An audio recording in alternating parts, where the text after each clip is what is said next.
Hi, I'm Cassie. Welcome back to Afternoon Literature. Today we are wrapping up all of my reading for the month of July.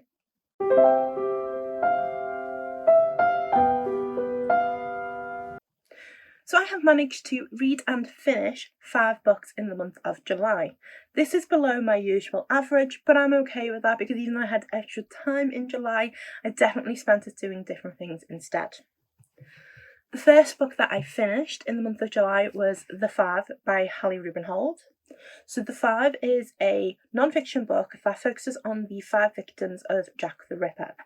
What's really good about this book is that instead of focusing on the actual murders and what happened to them during that time, instead of having all these graphic details about what Jack the Ripper did, it really focuses on the women and their lives leading up to it. We learn about their history, their families, and what they were truly like, rather than them being dismissed as just prostitutes or victims. Hallie Rubenhold has managed to do a really great job researching this information, and although not every single bit of it has been able to be completely researched, when that's not clear, Rubenhold does a really good job of telling you that this is a guess based on the most common things that happened at the time.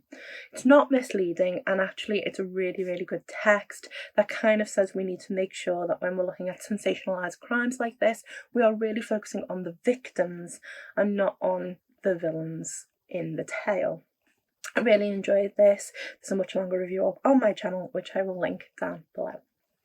Once I'd finished The Five, I was kind of keeping with a theme of like this dark, gothic-y, murdery London, and so I read The Confessions of Frannie Langton by Sara Collins. I found that with The Confessions of Frannie Langton, it didn't quite do what I wanted it to. I thought the narrative was disjointed and it could have been more seamless because actually it's quite a linear narrative.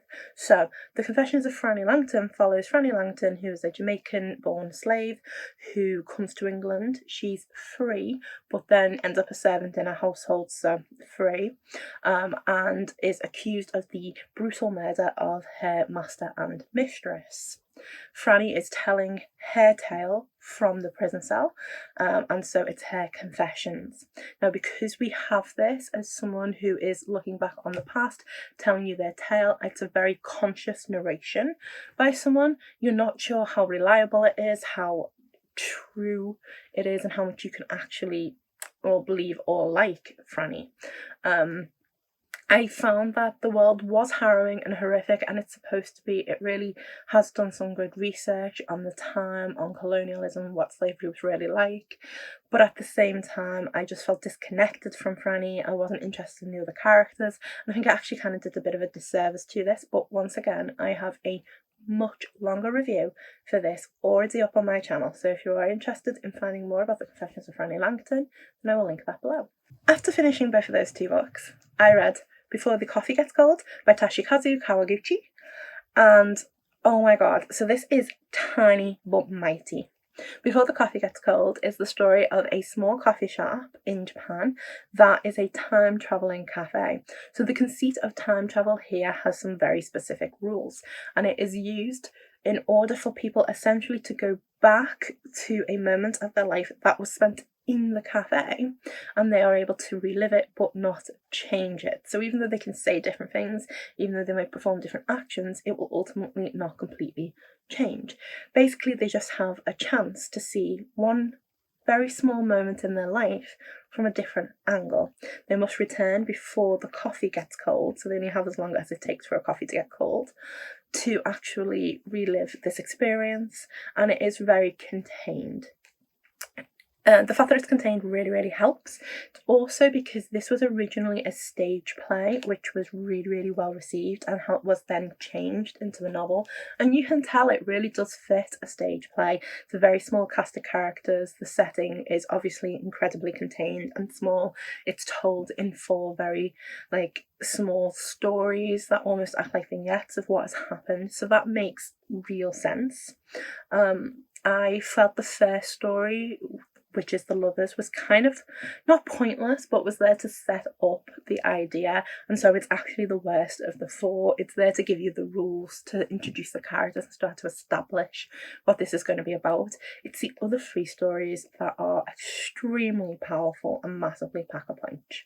The second story is between a wife and her husband, and it is genuinely heartbreaking. I just could not stop crying as I was getting towards the end of it. The third story between the two sisters just reminds me how important relationships are with your family, how vital it is that you take every opportunity you have to show the people you love that you care for them and that they're important. And it was again another heart-wrenching one. And then the fourth story, it really leaves hope there. There's some really sad moments to it, but it does leave you incredibly hopeful at the end, even if it is with a bit of sad tinge. This was small but mighty, and I would definitely recommend that you pick it up and read it. Once I'd finished Before the Coffee Got Cold, I then picked up My Dark Vanessa by Kate Elizabeth Russell. So My Dark Vanessa is a story which details a victim of child abuse and her experience. It was written in the height of the Me Too movement and is very much about a victim trying to come to terms with what this really means. I don't think I'm doing this very much justice, so here we go. My Dark Vanessa is told in two distinct timelines. The first timeline is that of 2017, when Vanessa has seen her childhood lover accused of paedophilia and abusing his position as a teacher. Through others in the Me Too movement. She has never thought of herself as a victim. She has always thought of herself as the person who was actually autonomous in the relationship that she had with this teacher. And now other people are painting the role of victim onto her, and she's really not comfortable with that. So in the 2017 timeline, she's trying to come to terms with the fact that he's been accused of victimising other girls, with what this really truly means, and trying to come to terms with whether or not she was actually a victim. And in the timeline, I think it takes place 2006, when Vanessa is 15, we actually see the explicit grooming and sexualisation of Vanessa as she is abused by her English teacher. So this novel comes with obvious content warnings and massive amounts of trigger warnings. There is sexual abuse in here, there is suicide in here, there's explicit grooming, but it is all on the page, it's all there for you to see. It's a disturbing and really dark read, very difficult and uncomfortable read, and I found it especially uncomfortable as a teacher, because all of the things that Mr. Strain does, all of the abuse and grooming there is so blatantly obvious, and it's what we are taught to look out for, it's what we are taught to massively have warnings for, so that you are ensuring that this is not happening to anyone and to people. And just the idea of someone in such a trusted position abusing and manipulating in this way is really dark. What I thought was fantastic about this novel was that even though it's split into the two timelines, I feel like there are two distinct voices. There is Vanessa of 2017, who has clearly been massively affected by this relationship and is really now struggling to come to terms with the truth and reality of what this means. And there is Vanessa of 2015, who is so naive, and we can see her being manipulated. And I think it does a really good job of not telling you the story in retrospect. Actually, you live the 2006 timeline and then you also live the 2017 timeline, and that allows you the opportunity to really identify with and understand Vanessa. It's a very dark and uncomfortable read, and I would only ever recommend that people read it if they really feel they can handle it, and if you don't, then put it down. But I thought it was fantastic writing, it was incredibly well paced, and I did think that this was a really brilliant novel. and a really important one. It also, I think, comes at the vision of abuse and victimhood from a completely different angle, so it allows you to really start to empathise with people rather than just stand by the sidelines sympathetically. Okay. So once I've read my Dark Vanessa, I decided I needed to read something a little bit lighter because that really was hard to read. It left me like for a day or so just thinking deeply about that. So obviously I went and picked up Night Film by Marisha Pessl. Not exactly nice and cheery, but fast and pacey. So, Night Film is a psychological thriller which focuses on the daughter of Cordova, a famous director who creates horrific, dark films that are called night films. So think a kind of Kubrick, Hitchcock style-esque director, but all his films have now gone underground because the questioning is, are they real? How much of it's fake and how much of it's actually real? And Cordova terrifying his actors. The actors don't like to speak about it afterwards, and he's an incredibly private individual. We follow Scott McGrath, who is an investigative journalist that had a run-in with the Cordova family 10 years, I think, before, and basically it ruined his career when he accused Cordova of potentially doing something to children with no evidence at all. Now Ashley Cordova has appeared back in his life. She has just committed suicide, and he doesn't entirely believe that it is suicide, or if it is, he thinks she might have been driven there and he wants to know more. This novel features like a mixed media, so to show you, we have pages where we're seeing things like things from message boards, like so their message board posts and forums. We also have some pictures. We've got like police reports in here.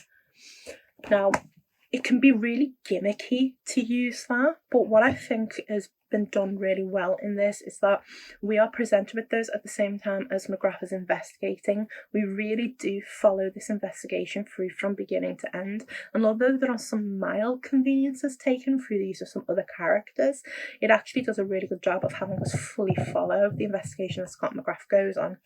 So when Scott McGrath is handed a police report, an autopsy report for Ashley, we see it rather than him narrating what was in the report. We're given the report to read, so we have the same information he has when he goes on the forums, on the blackboards, rather than us being told, and this is what they said on the blackboard and this is what the post said.